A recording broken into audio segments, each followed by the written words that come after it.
இறைமகன் இயேசு கிறிஸ்துவில் மிகவும் பிரியமான சகோதர சகோதரிகளே, நண்பர்களே, பெற்றோரே, பெரியோரே, குழந்தைகளே, இந்த நாளை ஆண்டவர் நமக்கு தந்திருக்கின்றார். அவருக்கு நன்றி சொல்லுவோமா? அன்பு தெய்வம், இந்த அதிகாலை வேளையிலே உம்மை போற்றி புகழ்ந்து ஆராதித்து உமக்கு நன்றி கூறுகின்றோம். எங்களை படைத்து பராமரித்து வருகின்ற அன்பு தெய்வமே, எங்களை இந்த நாளிலே உம்முடைய பாதத்திலே தருகின்றோம். ஆசீர்வதியும் ஆண்டவர். எங்களுடைய தேவைகளில் நிறைங்களோடு நாங்கள் செல்லுகின்ற பாதையில் எங்களோடு இருந்து எங்களை வழி நடத்தும்.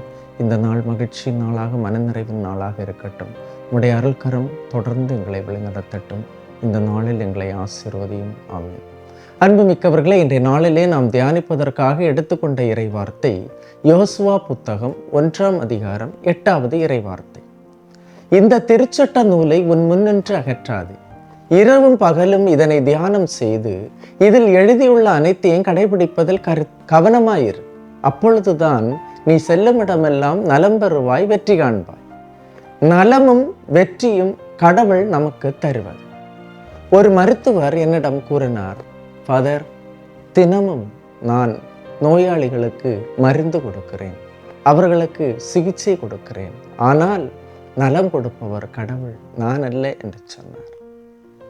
சகோதரமே, இறை வார்த்தையை இரவும் பகலும் தியானிப்பவர்கள் நீரோடையோரம் நடப்பட்ட மரத்திற்கு ஒப்பாவனவர்கள். அவர்கள் எல்லா காலத்திலும் இலை தலையோடு மகிழ்ச்சியோடு இருந்து கனி தந்து அவர்கள் வாழக்கூடிய மக்கள்.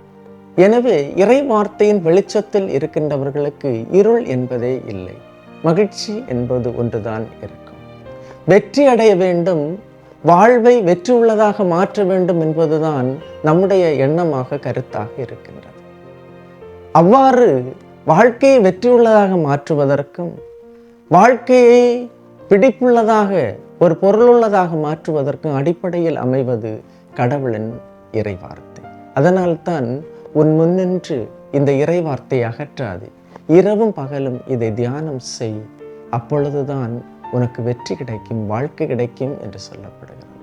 இந்த இறைவார்த்தையை நம்புவோம். இதை நம்பி ஏற்றுக்கொண்டு இறைவார்த்தையை படித்து வளர்ந்தவர்கள், வாழ்வில் வெற்றியடைந்தவர்கள் அதிகம் பேர் இருக்கின்றார்கள். இன்று உங்களுக்கும் எனக்கும் இந்த இறைவார்த்தை பொருளுள்ளதாக, உரமாக அமையட்டும். ஆமென். எல்லாம் வல்ல இறைவன், தந்தை, மகன், தூய ஆவியார் உங்களையும் உங்கள் குடும்பத்தையும் நிறைவாய் ஆசீர்வதிப்பாராக. ஆமேன். இயேசுவுக்கே புகழ், இயேசுவுக்கே நன்றி. மரியே வாழ்க.